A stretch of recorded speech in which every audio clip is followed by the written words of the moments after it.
2026 সালে প্রথম সপ্তাহে নির্বাচনে হওয়ার কথা। ইতিমধ্যে অনেক রাজনৈতিক দল ও ব্যক্তিগত নির্বাচনীয় প্রচারণা শুরু করে দিয়েছে। তাই নির্বাচনের কোনো প্রচারণায় জাতীয় দলের খেলোয়াড় অংশগ্রহণ না করার জন্য আজ জাতীয় ক্রীড়া পরিষদ সকল ফেডারেশনকে চিঠি দিয়েছে। জাতীয় ক্রীড়া পরিষদের পক্ষ থেকে পরিচালক ক্রীড়া আমিনুল এহসান এই সংক্রান্ত চিঠি স্বাক্ষর করেন। আসন্ন নির্বাচনে প্রচারণায় বহুলভাবে শুরু হওয়ার আগেই জাতীয় ক্রীড়া পরিষদ ও সকল ফেডারেশনকে খেলোয়াড়দের প্রচারণায় অংশ না করার নির্দেশনা দিয়েছে।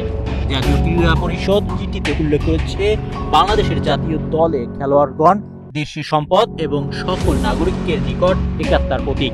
খেলাধুলা এবং খেলোয়াড়দের ভাবমূর্তি কোনো প্রকার রাজনৈতিক বা নির্বাচনী কর্মকাণ্ডের সঙ্গে যুক্ত হওয়া বা তাদের ব্যবহার করা ক্রীড়াঙ্গের নিরপেক্ষতা ও সুস্থতা রক্ষার স্বার্থে কাম্য নয়। আসন্ন নির্বাচন উপলক্ষে প্রচারণাকালে জাতীয় ক্রীড়া পরিষদের লক্ষ্য করেছে কোনো মহল বা ব্যক্তি জাতীয় দলের বর্তমান খেলোয়াড়দের প্রচারণা বা রাজনৈতিক উদ্দেশ্যে সাধারণের জন্য ব্যবহারের উদ্যোগ গ্রহণ করেছে। ক্রীড়া অঙ্গনের অভিভাবক সংস্থা জাতীয় ক্রীড়া পরিষদ মনে করেন, খেলোয়াড়দের এই ধরনের প্রচারণামূলক কার্যক্রমে অংশ নেওয়া জাতীয় ক্রীড়া নীতির পরিপন্থী এবং ক্রীড়া অঙ্গনের পরিবেশকে কলুষিত করতে পারে।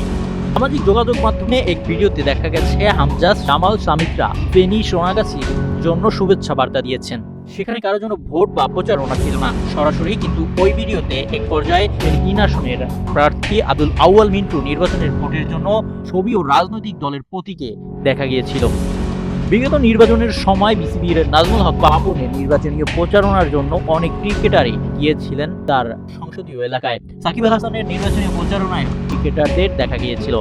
জাতীয় ক্রীড়া পরিষদ ফেডারেশন কঠোর ও সুষ্ঠু বার্তা দিয়েছেন, জাতীয় দলের খেলোয়াড়রা প্রত্যক্ষ বা পরোক্ষভাবে কোনোভাবেই রাজনৈতিক দল বা কোনো প্রার্থী নির্বাচনী প্রচারণায় অংশগ্রহণ করতে পারবে না। খেলোয়াড়দের কোনো নির্বাচনী মঞ্চ সভায় বা প্রচারণামূলক কার্যক্রমে উপস্থিত হওয়া থেকে বিরত থাকতে হবে। প্রশাসনের পাশাপাশি খেলোয়াড়দের ও জাতীয় ক্রীড়া পরিষদের নির্দেশনা কঠোর অনুসরণের নির্দেশনা দেওয়া হয়েছে। জাতীয় ক্রীড়া পরিষদ মনে করে ব্যত্যয় ঘটলে ক্রীড়া সুস্থ পরিবেশ কলুষিত হতে পারে।